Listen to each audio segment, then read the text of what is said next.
অনেকে যে বলে আমার পড়া মনে থাকে না, আমাদের শরীরের মধ্যে একটা অঙ্গ আছে যেটা প্রতি মুহূর্তে সংকুচিত হচ্ছে প্রসারিত হচ্ছে, সংকুচিত হচ্ছে প্রসারিত হচ্ছে, এইটার নাম হচ্ছে হার্ট। কি নাম বলেন? হার্ট।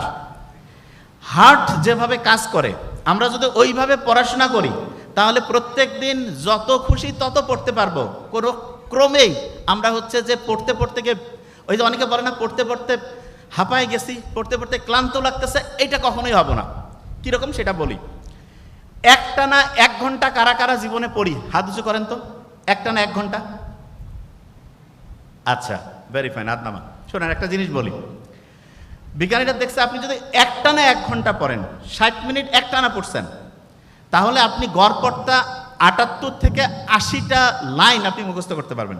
78 থেকে 80টা লাইনের পড়া মুখস্থ করতে পারবেন। আপনারই এক বন্ধু, সে করছে কি, 10 মিনিট পড়ছে, 27টা লাইন পড়া মাথায় আনছে, 5 মিনিট রেস্ট। আবার 10 মিনিট পড়ছে, 27টা লাইন মাথায় আনছে, আবার 5 মিনিট রেস্ট। আবার 10 মিনিট পড়ছে, 27টা লাইন মাথায় এনেছে, 5 মিনিট রেস্ট। আবার 10 মিনিট পড়ছে, 27টা লাইন মাথায় আনছে, 5 মিনিট রেস্ট। এবার আমাকে বলেন তো, প্রথম 10 মিনিটে যদি সে 27 লাইন পড়ে, 5 মিনিট রেস্ট নিয়েছে, তারপরে 10 মিনিটে যদি 27 লাইন পড়ে, 5 মিনিট রেস্ট নিয়েছে, আবার যদি 10 মিনিটে 27 লাইন পড়ে, 5 মিনিট রেস্ট নিয়েছে, আবার 10 মিনিটে 27 লাইন পড়ছে, 5 মিনিট রেস্ট নিয়েছে, তাহলে 4টা 27 যদি আমি গুণ করি কত লাইন হবে? 108। কত? আপনি একটানা যখন 60 মিনিট পড়েন তখন কত লাইন পড়তে পারেন? 78, 80। তাহলে একজন একটানা পড়লো 60 মিনিট, সে শিখলো হচ্ছে 78 থেকে 80 লাইন। আর আপনি 10 মিনিট পড়লেন, 5 মিনিট রেস্ট, 10 মিনিট পড়লেন, 5 মিনিট রেস্ট, 10 মিনিট পড়লেন, 5 মিনিট রেস্ট, তাহলে আপনি বললেন 107 থেকে 8 লাইন। তাহলে রেস্ট নিয়ে পড়া ভালো না একটানা পড়া ভালো? রেস্ট নিয়ে পড়া ভালো না একটানা? রেস্ট নিয়ে। আচ্ছা, এখন দেখেন একটা জিনিস, পড়ার সময় আমরা যেটা মনে করি যে কোনো সময় পড়বো, মাথা বোধহয় একই রকম করে কাজ করবে। বিশ্বাস করেন, এটা ভুল। পড়ার একটা সাইন্টিফিক সিস্টেম শিখিয়ে দিই। ধরেন আপনি যে কোনো একটা চ্যাপ্টার পড়বেন, যে কোনো একটা চ্যাপ্টার, আমি কিন্তু এক্সাম্পল দিয়ে এখনই পড়াবো, যে কোনো একটা বিষয় নিয়ে আমাদের আলোচনার মধ্যে নিয়ে আসবো। ধরেন আপনি যে কোনো একটা চ্যাপ্টার পড়তে যাচ্ছেন, কি সেটা? সংবিধান পড়বেন। ধরেন সংবিধান যখন আপনি পড়বেন, এই সংবিধানটা যদি আপনি, আপু শুনতে হবে, সংবিধান যখন আপনি পড়বেন তখন এই সংবিধানটা যদি আপনি ঘটনার গল্প দিয়ে পড়েন, মাথার মধ্যে একদম সাথে সাথে ঢুকে যাবে। কীরকম এক্সাম্পল দিই। সংবিধানে আপনার 11টা চ্যাপ্টার আছে। কয়টা চ্যাপ্টার? আচ্ছা, একটা টিমে কয়টা প্লেয়ার থাকে? তাহলে আমরা বলতে পারি না একটা সংবিধান একটা প্লেয়ারের, একটা টিমের মতো? তাহলে একটা টিমে 11টা প্লেয়ার, সংবিধানে কয়টা চ্যাপ্টার? 11। 11টা যে প্লেয়ার থাকে তার মধ্যে কিছু প্লেয়ার থাকে না খুব দামি প্লেয়ার থাকে, তো এরকম সংবিধানেও কিছু দামি চ্যাপ্টার আছে। কীরকম দামি চ্যাপ্টার? যেমন 3 নাম্বার চ্যাপ্টারটা খুব দামি। কয় নাম্বার? 3 নাম্বার। কেন? কারণ 3 নাম্বার চ্যাপ্টারে মানুষের যে মৌলিক অধিকার সেটা নিয়ে বলছে, মৌলিক অধিকার। এখন মৌলিক অধিকারের মধ্যে সবচেয়ে দামি একটা, আমরা যারা এখানে আছি প্রত্যেকে সমান সমান থাকতে চাই না? আইনের দৃষ্টিতে সবাই সমান। আচ্ছা, আপনি আমাকে বলেন তো, আমরা যে যারা মুহাম্মদ সাল্লাল্লাহু আলাইহি ওয়াসাল্লামের উম্মত, বাঁচবো তো ধরেন 100 বছর, 80 বছর। আগেকার সময় নূহ আলাইহিস সালাম, আদম আলাইহিস সালাম, ওই সময় মানুষজন বাঁচত 800,000 বছর। ওরা যত ইবাদত করবে, আমরা যদি তাদের সমান সমান হইতে চাই, তাহলে এমন একটা সিস্টেম লাগবে না যাতে করে আল্লাহর রহমতে আমরা একদিনে বেশি পরিমাণ ইবাদত করতে পারি? এই জিনিসটার জন্য আল্লাহ রোজার মাসে একটা স্পেশাল রাত রাখছে। ওইটা কত রাত, কত রোজা? 27। আপনি সংবিধান খুলেন, দেখবেন যে আইনের দৃষ্টিতে সবাই সমান, এটা 27 নম্বরে আছে। কততে? 27। বলেন না আমার সাথে, 27। আচ্ছা, এবার দেখেন, স্বাধীনভাবে চলাফেরা করতে চান না? আচ্ছা, ঢাকায় যে জ্যাম, স্বাধীনভাবে চলতে চাইলে একদম উপর দিয়ে মাঠ পার হয়ে যাওয়া লাগবে না আকাশে?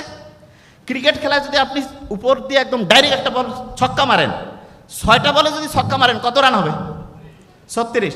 আপনি দেখেন 36 নাম্বার যে অনুচ্ছেদ, স্বাধীনভাবে চলাফেরার সুবিধা আছে। স্বাধীনভাবে হচ্ছে মানুষের যে চলাফেরার স্বাধীনতা, এটা 36 নাম্বার অনুচ্ছেদ আছে। বুঝতেছেন আমার কথা আমি কি বলতেছি? আচ্ছা, এবার আমি আপনাকে একটা জিনিস বলি। মুহাম্মদ সাল্লাল্লাহু আলাইহি ওয়াসাল্লাম নবুয়ত পেয়েছে কত বছর বয়সে? হ্যাঁ, 40। তার নবুয়ত, এটা তো কোনো পেশা না, কিন্তু যদি আমরা নর্মালি ধরি যে এটা একটা কাজ, বৃত্তি, তাহলে বলেন তো বৃত্তির স্বাধীনতা, পেশার স্বাধীনতা কত নম্বর অনুচ্ছেদ? 40। আচ্ছা, এবার একটা জিনিস চিন্তা করেন তো, পাক ভারত উপমহাদেশে স্বাধীন হয়েছে, বাংলাদেশ, ভারত, পাকিস্তান একসাথে, আগে পাক ভারত ছিল না? ব্রিটিশদের কাছ থেকে স্বাধীন হয়েছে কত সালে? 47। এই জন্য আপনি দেখবেন ওই সময় যুদ্ধ বন্ধ হয়েছে বা চালু হয়েছে, যুদ্ধাপরাধীদের বিচার 47 নম্বর অনুচ্ছেদ। কত? 47 নম্বর অনুচ্ছেদ। আচ্ছা, এবার একটা জিনিস চিন্তা করেন তো আপনি, বাংলাদেশটা সরকার যারা চালায় তাদের ভুল ভ্রান্তি ধরার জন্য যদি আমরা একটা খুব ভালো লোক রাখি, খুব ভালো লোক, একটা খুব অনেস্ট লোক। আচ্ছা, অনেস্ট লোক কি ভাগ্যবান না ভাগ্যহীন? ভাগ্যবান নাম্বার কত? লাকি 7। পরপর 2টা লাকি 7 রাখলে কত হয়? 77 না? 77। তাহলে ন্যায়পাল এইটা কত নাম্বার অনুচ্ছেদ হবে? 77। কত? 77। আচ্ছা বলেন তো, ভোট যে আমরা দেই, ভোট দিতে নির্বাচন কমিশন লাগে না? নির্বাচন কমিশন। আচ্ছা, নির্বাচন কমিশন যে ভোট দেয়, ভোটার হওয়ার সর্বনিম্ন বয়স কত? তার আগে যদি একটা এক দেয় কত হয়? তাহলে নির্বাচন কমিশন গঠন কত হবে? 118। আপনি কি আমার কথা বুঝতে পারছেন? আচ্ছা এবার বলেন তো, গণতন্ত্র যে আছে মানুষের, একটা প্রথম চাওয়া না গণতন্ত্র? প্রথম চাওয়া হচ্ছে 1 মানবাধিকার, এটা একটা প্রথম চাওয়া না? এটা তো 1, 2টা এক পাশাপাশি রাখলে কত হয়? তাহলে গণতন্ত্র মানবাধিকার কত নম্বর অনুচ্ছেদ? 11। আচ্ছা এবার চিন্তা করেন তো, আপনার এই যে মোবাইলে যে আমরা টাকা ঢুকাই, 15% ভ্যাট কাটা না? 15% কি কাটে? ভ্যাট। এবার আমাকে বলেন, 15% ভ্যাট এটা দেই এই কারণে, গরিব হোক, দুঃখী হোক, ভিক্ষুক হোক, প্রত্যেকে যাতে মৌলিক অধিকারগুলো তার যাতে পূরণ হয়। তাহলে মৌলিক অধিকার পূরণের জন্য রাষ্ট্র যে ব্যবস্থা করবে, কত নম্বর অনুচ্ছেদ? 15। Very fine. আচ্ছা বলেন তো, ওই যে 18 বছর বয়স আছে না একটা জিনিস, তাহলে 18 বছর বয়সের সাথে দেখেন তো, আমরা বলি না যে নৈতিকতা, জনস্বাস্থ্য নৈতিকতা, এটা কত নম্বর অনুচ্ছেদ আছে? জনস্বাস্থ্য নৈতিকতা 18। কত আছে বলেন? 18। আচ্ছা এবার একটা জিনিস আমি আপনাদের বলি, প্রথম থেকে যা কিছু আমরা বলছি যদি আমরা ঘটনার গল্প দিয়ে পড়ি, পড়াটা মাথায় আসতেছে না সহজে? এবার আমি ধরবো, আইনের দৃষ্টিতে সবাই সমান কত? 27। স্বাধীনভাবে চলাফেরা 36। পেশার স্বাধীনতা 40। এই যে যুদ্ধাপরাধীদের বিচার 47।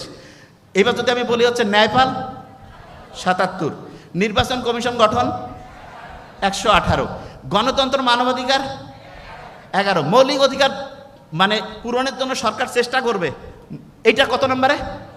15। কত? জনস্বাস্থ্য নৈতিকতা 18। জিনিসটা কি বুঝতে পারতেছেন ঘটনার গল্প দিয়া? আচ্ছা এখন দেখেন একটা জিনিস বলি,